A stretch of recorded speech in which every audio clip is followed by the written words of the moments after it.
Welcome to the Didi and Lital Show. Advice, thoughts, and stories from a married couple on cybersecurity, technology, and life in general.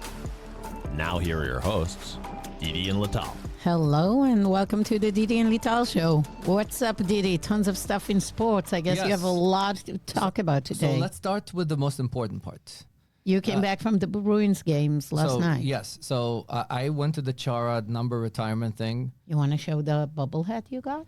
I got this bubblehead, which If you watch us on YouTube, you can Yes. see the little bubblehead. of Zdeno Chara lifting the Stanley Cup, giving his famous roar that I think Vancouver, they can still hear that roar.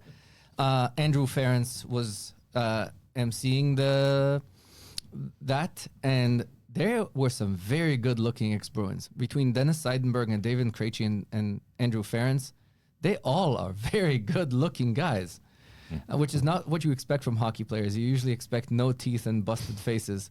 No. These guys, we are very grateful for them for bringing the cup. We're very thankful for Chara. You realize when he's standing there without his skates being bigger than even, what's his name, Zadorov, who is a beast, who's a monster of a guy, you realize how big Chara was and how big his personality is. So very touching, very touchy, touching ceremony. I think there were parts where there was not a dry eye in the house, especially when Marchand came on to thank him and stuff like that on video, because of course he was playing with the Panthers. But there was Sean Thornton and some of the other guys. This is like they've created a culture that's unbelievable. Where do you rank Chara all-time Bruins? It's got to be top 5, right? But Yes. But where? Ooh.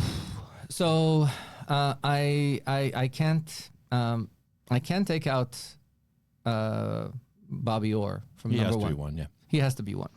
The second could be Bork, but it could. Bork never won a title with us. No, I don't know, because look, first and foremost is Bobby Orr. Number 2 is our Lord and Savior Cam Neely. Okay. He changed this from a loser franchise into giving us hope. He was big and fast and scored and give him credit as an executive too, right? yeah. There's a lot to be said about Cam Neely, and I'm not emotionally attached to Bork. Bergeron and Chara are basically my next in line. So yeah. And then you keep Pasternak in? No. Pasternak needs to win something. I took a friend of mine, Nico, who came to visit from Uruguay. He never saw a hockey game. It took him 3 seconds to come in and say, probably this guy's the best guy on the ice. He's never seen a hockey game. It takes you 3 seconds to understand how good Pasternak is. It's also what's great about hockey, because you could go to a baseball game and see a guy strike out and think he's terrible. Yeah. But you can notice that guy's In hockey, you know Connor. You watch. You go see Sid. Sid, you can see that he's a killer. You can see it in the games that our kids play against some of the teams, and then you spot a kid, and you're like, oh my God, this kid is going to be drafted Yeah, exactly. someday. Yes. There was this guy playing against us in Tewksbury, this kid. It's amazing. Yeah. He has a future. Yeah. Look, some of us saw this. We saw TJ Ginla play when he was young, and he's now in the Canadian juniors team. Didn't you say there was a kid that was just drafted? Yep. There's another kid that used to play with Omri on the North Shore. He's now turning 17, and he's going to be in the next draft. Yes. So yes, you could see in hockey, you can see the top talent. You could see the top talent, and Pasternak is amazing. He just needs balls in the playoffs. I need him to grow up here. Okay. So very, very impressive. The other thing that in our sports update is the Patriots. I'm still betting Patriots. I'm betting with my money because I took Dumb and Dumber. I'm taking Dumb and Dumber to the Patriots game on Sunday. Oh, really? That's his kids. Yes. I knew that. Do you call them anything else besides Dumb and Dumber? I call them Omri and Ron, but that's me. Dumb and Dumber. They call me Mom. Ima. Yeah. Yeah. Yes. Dumb That's and it. Dumber. So Yeah, when you don't call it the little one cocky. yes, which he is. He calls his son poop. Yes, that's because he will do whatever he can to not do any chore. When you ask him to take out the trash, he will call his sister. When you ask him to clear the dishwasher, he'll It's call his actually brother. so the thing is that he has this tendency to disappear to the bathroom every time Every he's time- given a chore. Every time he So that's why he's called. yes, whenever he does shit break. Also, he doesn't poop in school. Remember in American Pie? This is so much TMI for our listeners. Yes. Okay, I think we crossed the line here. We never crossed the line. Okay. But he's American Pie level shit break. So Yeah. as we cover this, I'm taking them because I believe that Drake might actually play well against this Texans defense, because he gets confused when they do the special coverage, all that stuff. These guys are going to basically say, this is what we play. We're going to kill you. Our front four is going to get to you and maul you. Oh, we have a mobile quarterback. We just got they looked great in their last game, the Texans, but look at who they were playing against. Yes. A statue, Aaron Rodgers. He can't move. And it's not only that. Even statue Aaron Rodgers, if they would have played him when he actually wants to play, DK Metcalf was open half the time. Mm-hmm. He just doesn't have the arm to get there. If they would have another one of our lords and saviors, Thomas Edward Patrick Brady Jr., he would have killed them. Yeah. That type of defense is those defenses Brady hangs 30 on. If you remember when there was the AFC divisional round against the Chargers a couple of years back, when Philip Rivers was, I think it was last year.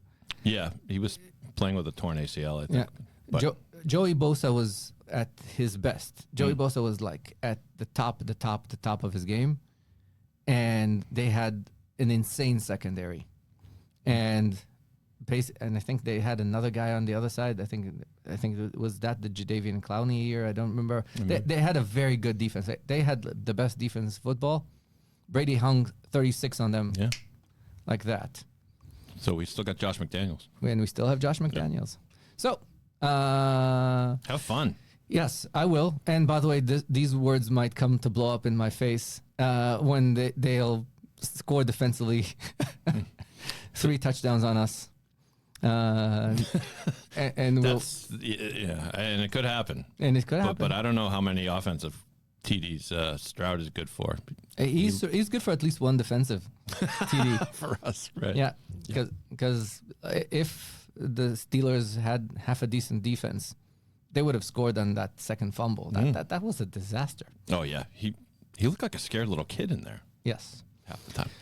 Cool. So Sports let's get to cybersecurity. Yeah. You wanted to bring up the topic of and one state. more thing. The Bruins. Didi, we're 8.5 minutes in but with the Bruins sports. have not lost in 5 games. Okay. Yeah, let's get Yes. moving. People skipped so much. Yep. Let's get to the topic. Yes. That's because it's your topic. No, it's because I wanted that topic. You say why you want it. So, I wanted the topic. Yes. introduce it. Yes. So, this reminds me a little bit of the Adam Sandler Hanukkah song when it says, "So many Jews are in showbiz."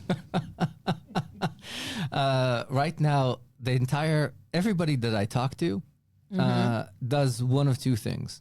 They're either building an MCP gateway or they're building an AI SOC. Everybody I know does one of these 2 things. Really? Yes. And Reminds me of the time of the XDR craze. You remember that? Yes. It It was reminds a me of the minute ago. It was a minute ago that everybody was an XDR. Yeah. And by the way, just to be very clear, and I think there's a recording of me a billion episodes ago saying that XDR sucks and should be part of the SIM, and I never believed that XDR should be not part of the SIM. Yes. I think I even told And now we get to the topic of AI SOC, AI SOC. which is the... So we'll talk MCP gateways. We can bring your friend Dennis again and talk about his new venture over there and your involvement and your thoughts. And you already discussed that. Yep. Well, since I'm in the AI SOC market with Intezer, I can kind of like comment on that. Definitely, 2025 was the year of hype in AI SOC. So AI SOC is one of this AI categories that emerged, I guess, a little bit more than a year ago. And now you probably have, I think Gartner lists something like 40 different companies that are either, pure players AI SOC or have AI SOC in their offerings, and every large company now also offer an AI SOC, and every MDR have AI SOC. At the beginning. So let's start with what is it? It really depends. It's a lot of things for different people, but let me tell you how I see it, and then please. Let's start at the most basic stuff. Yeah. What is a SOC? Okay, Security Operations Centers. It's this team of people, in-house or outsourced, or sometimes it's hybrid, that take care of alerts. Basically, you have a bunch of tools keeping guard of your endpoint, your cloud infrastructure. You have identity that fires some, abnormal or malicious potential behaviors with authentication. You have SIM that you can configure it to fire alerts when some things happen. So you have a lot of alerts that supposedly should tell you about misconfiguration or things that are malicious. And you basically need a team to review those alerts, make decisions, good, bad, need to act, just ignore.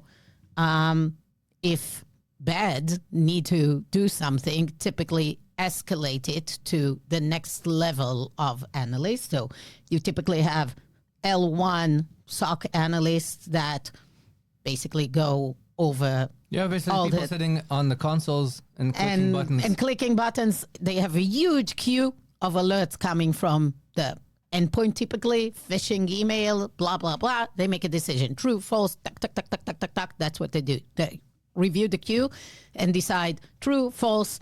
If true, move it up to somebody that knows what to do with it. Then you have level 2, level 3, sometimes and the queue mixed. is usually created by a SIM. SIM, EDR as well. Yeah. Endpoint creates a lot of things, phishing email as well. So then you need to make a decision. What's happened? Sometimes you need to take the information from a few systems, open a few systems, cross-correlate the data, do a triage investigation. What's happening? Is it malicious? Is it an attack? Or is it like a regular things? It's a Tuesday in the office. Yep. And then if something is real, you move it to incident response. Basically, let's contain it, let's clean machines, let's contain the machines, whatever. So that's what a SOC does. They are the center of when shit happens, they're responding, but day to day, they just have tons of queue to go over because we generate a lot of logs of activities and alerts. So that's a SOC. Cool. It's been going like that. This format has been going like that for over 20 years, I think. Since the RSA breach, more or less. Yeah, maybe, organization realized that either they bring experts in-house, everything's going to be. As more tools were added, this has become an impossible to deal with queue that you don't have enough people to deal with. So they started outsourcing it to managed security service companies, MDR, managed detection response, either external companies that manage their tools or external companies that also bring the tools. So that's the state of the SOC until 2 years ago. With the emergence of AI, like everything, people start thinking, okay, what can AI do to help us remove the bloat, the inefficiencies, the pain? And SOC is probably, if you look at security, is when you start thinking about, redundant work, repeatable work that machines can help. was one of the first to kind of pop.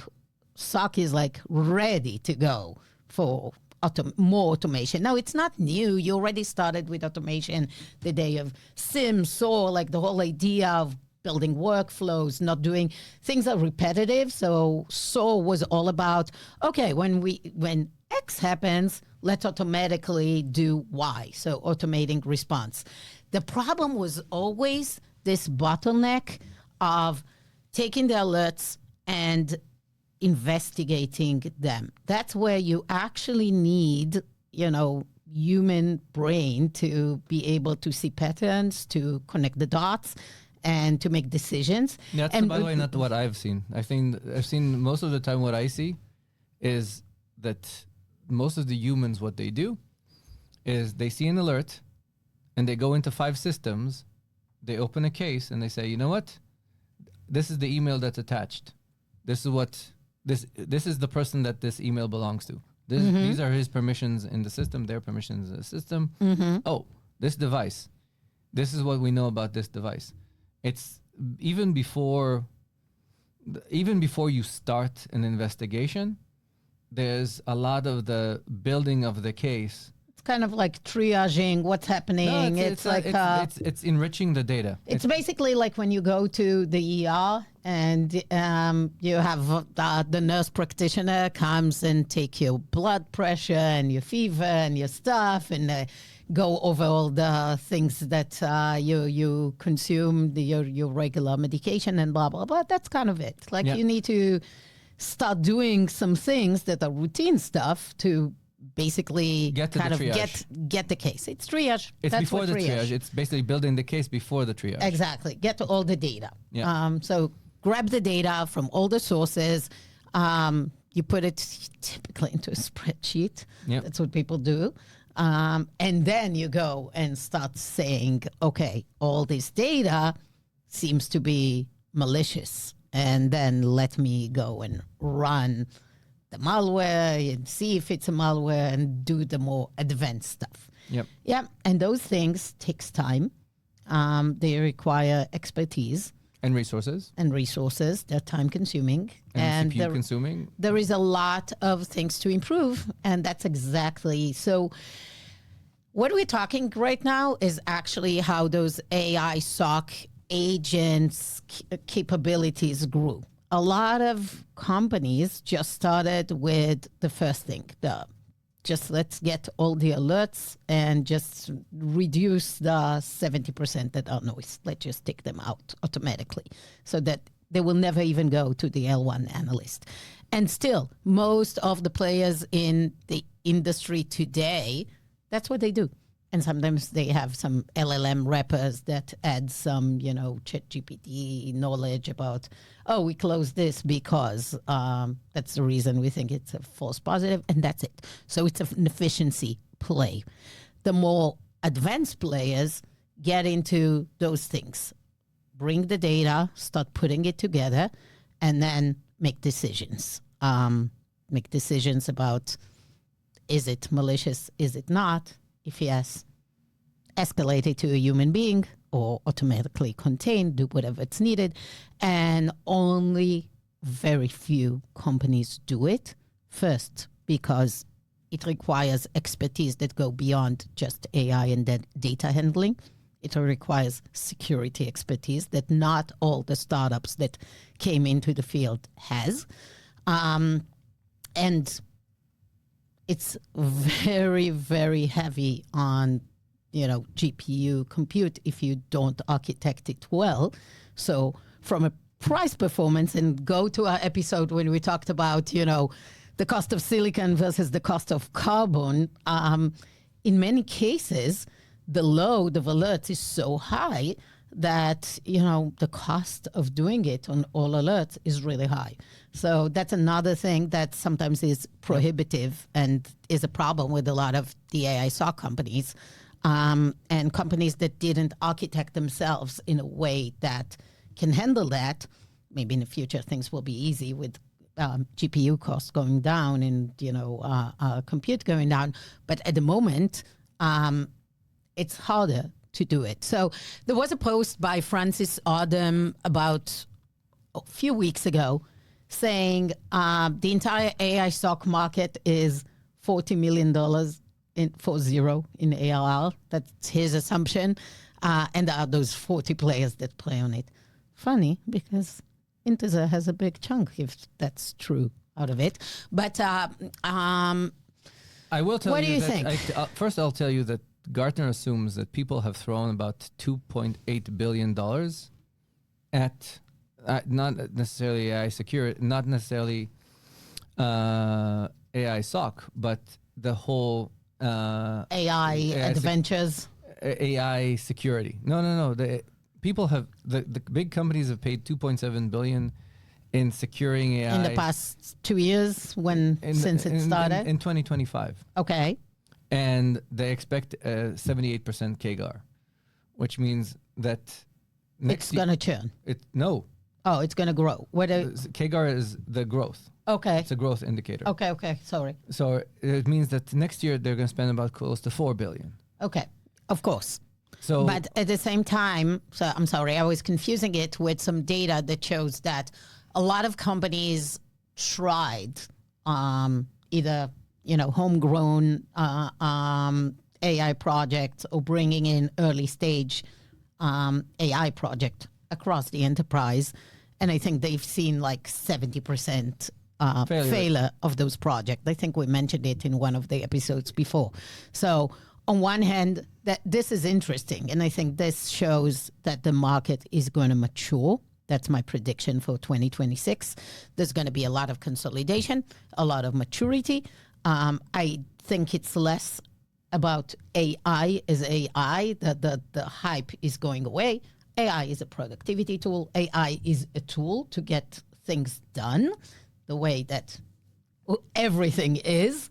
It's like saying the cloud, like it was a hype and then everything is delivered. Yeah, it's the internet. It's the AI internet. is the internet, basically. It's like water. They're there, the electricity. You take it for granted. So I think we're getting into a point that I think finally everything AI SOC this year is going to go from early adopters, so crossing the chasm. Early adopters, those that care about innovation, trying fun stuff, putting things, don't mind having, best of breed, using additional tools to all the tools that they have, those that got all those budgets to go and try AI. I don't think in 2026, the bunch of organizations that still have discretionary funds for trying AI. Okay. Either you have a use case that you're going to use a software for, or, there is no excuse for, we're trying AI, you have $2 million of budget for that. It's gone. Everybody had it in 2025. I don't think it's going forward. I would disagree. Right now I'm seeing law offices and medical offices and every place, they're forcing people to use it because they understand that the people that will know how to use it effectively and those that will be able to implement it, and that's why you're seeing that the security budgets are growing, because one of the number one failures that we've been hearing from customers is their failure was to integrate the AI tools into the security infrastructure. Yeah. Okta being number one, but very close second, a lot of the other things like Workday and things like that. 100%, like this is not the AI SOC, but let's open this for a second. I do think that AI tools in general are becoming mainstream. Again, I don't think because of AI, because those are tools to increase productivity. As you say, healthcare, law firms, everywhere. You have those tools that will become, you have the electronic medical records, and then you have an AI layer on top. And that everything will go in, and this needs to go into, we talked about it, GRC and identity security and compliance and everything, and it has its but again, because it's becoming mainstream, everything needs to be mainstream around it. Specifically AI SOC, my prediction is that as a standalone tool on top for triage investigation, L1 efficiencies, it will be a market. It's a small market. The general majority of, crossing the chasm, blah, blah, blah, the way people handle SOC, they have budget that you can take part of them, but they will not have, that's my prediction, an AI SOC budget per se. So AI SOC companies will need to either attach themselves to SIM projects, making SIM more effective. This is where you have big budget.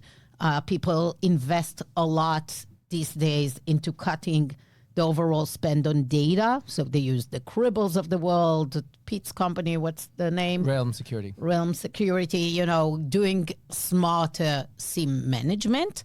AI SOC can be part of this whole package of companies like Cribble do the pre-ingest of data, and we provide the post-ingest detection engineering, automated one, closing the loop on that.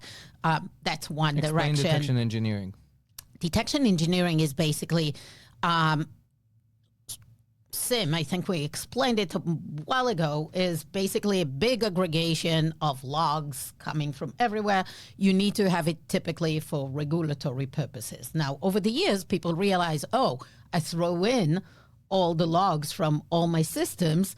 I could build detection rules to alert me when I see identity is doing that, and at the same time there is a network activity that comes from China, blah, blah, blah. VPN tells me something's wrong. VPN is off. I don't know. Alert me about that. That's potentially malicious. So people need to write a layer of rules into the SIM. Now, because your organization is very complex, things are changing, things are moving. This is a very hard task to keep. You need to keep it up to date all the time. It's messy. It creates tons of false positives and stuff, and it needs to be managed all the time. Managing the SIM is called detection engineering. Basically, people that go into your Splunk, into your Google SecOps, Microsoft Azure Sentinel or whatever, and keep this going. You either outsource it, again, manage detection response companies, you do it in-house with Splunkists or whatever. It's a pain. It's a full-time job for people maintaining it. This is where AI can take huge part of also closing the loop and keep up with this bloat of there is a new CVE, you need to put a new rule to check that what is going on over there. So that's one area that I think AI SOC is taking kind of a chunk and can attach it to itself from a budget perspective. Another place is basically going after this, do we need MDR in the year of 2026? Is MDR going to be AI SOC, basically? All the human-driven services cannot sustain the margins. So all of them are kind of looking into AI to replace, and technologies like the technologies developed by Intesa and all our competitors out there, probably a good fit for that. Or they kind of like going to replace the MDR services. So that's another direction that I think AI SOC is taking. I think all those that offer EDR, XDR, SIM will probably acquire some companies. So that's going to come in to the startups that will get consolidated. We just seen Talk, which is a SOAR company, even though they say SOAR is dead, getting a strong series. Explain SOAR. So SOAR is basically automation, security orchestration, automation. I don't remember what's the response. Everything there is the response. Yeah.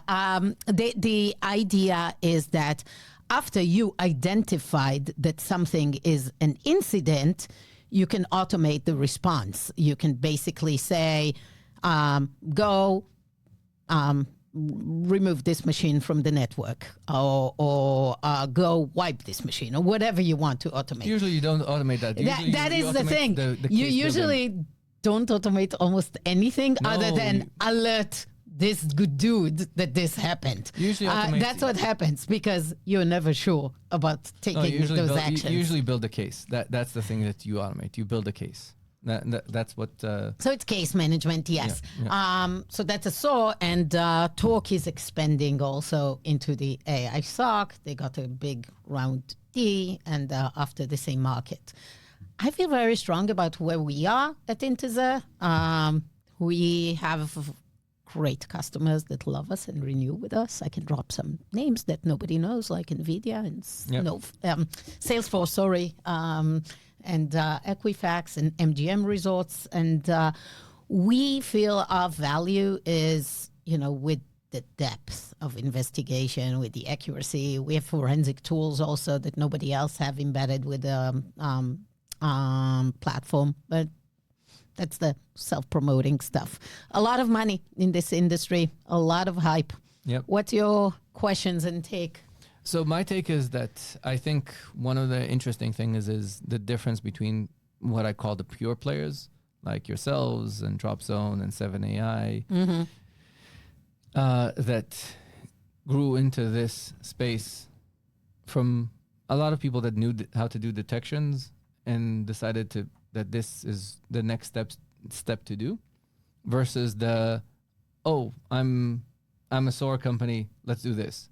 I'm a SIM company, but I'm not in the top 3. Let's do this. This is why I'm seeing. What do you think is the difference?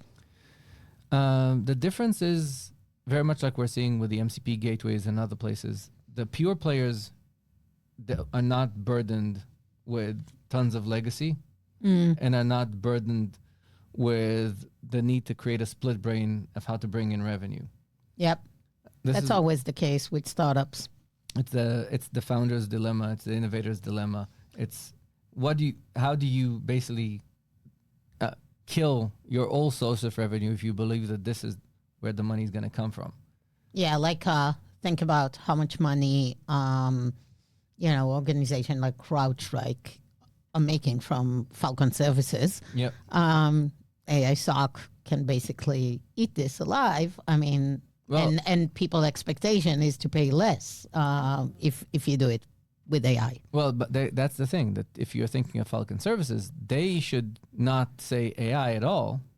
They should just hide the AI and say, okay. They claim that they're building AI SOC as well. They have AI SOC is everything. If you look at the last Falcon conference, that's what they announced. So this is something that I was watching about the history of Starbucks. And one of the things that was interesting is the Starbucks branch experience was their claim to fame. Dunkin' is the shitty coffee that you get on the run with the mobile. And it was all about the donuts first, it was right? The donuts. It's the fun, sugary.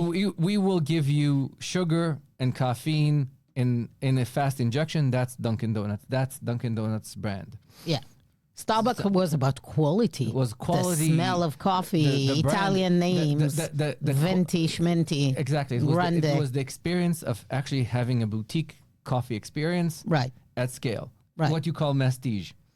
Right. And when they went to chase down the Dunkin' Donuts and the drive-through and all these things, they basically debased their brand because it became like the big sugary stuff that has no quality to it, and then you ask yourself why it costs $7. Exactly. Now you need to think of CrowdStrike. They need to think of the same thing. If you are a high quality provider, if you're the number one provider, doing AI like everybody else is basically degrading you. It's degrading you. This is why the companies that are the native ones have the ability to grow, while the people that have built the brand and we are the top of stack. Because if you're going to AI, I'm going to go with Microsoft, who's going to do this cheaper, scalar, better. I mean, again, it's always the question. Like, if you are a complete Microsoft shop, it makes sense to buy also the AI SOC of Microsoft. But most organizations are still best of breed, right? And the tools of Microsoft are not the best in terms of AI SOC to, cross-correlate with Cisco networking and with Palo. Oh, they're good with Cisco networking, but not stuff, with but Palo. not the AI. It's not built yet. So, yeah, I mean, at the end of the day, it's really good on Defender. That's the way it is. I mean, maybe in the future, it's first and foremost, it caters for, the full suite Microsoft, which makes sense. Which is everybody. So if you're Microsoft only, Everybody's 80% Microsoft. yes, but the 20 matters. That's actually what matters. The 20 that is not, that's where there is a pain. Plus, we all know that some of the product of the suite are kind of impossible to work with. But totally different topic. So there is the question of, them focusing on their own tools. So the AI SOC of CrowdStrike will be really good on the XDR. But the question is, what about everything else? So it will take time. We are built, as we said, unburdened. We're native, and we're native on 6 different SIEMs and 6 different EDRs and, the different identity platforms, and we can actually serve you.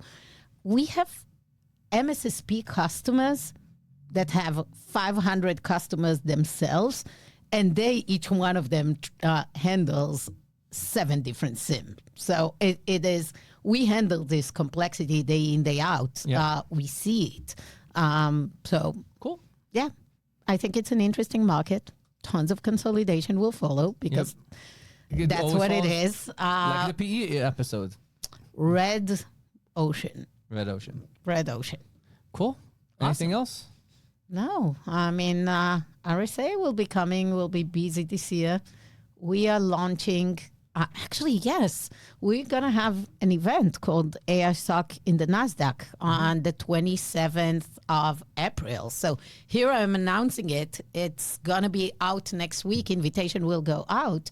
And let me tell you, if you're in New York or you want to be in New York in the best time of the year, which is never spring, if anything, April is the right time to be. Before it gets too hot, and we'll ignore the Mamdani and all the other stuff. And we have an amazing event at the NASDAQ, full day talking about this topic of AI SOC. So reach out to me if you want to come over and join us, and I'll make sure we reserve a seat for you at the NASDAQ.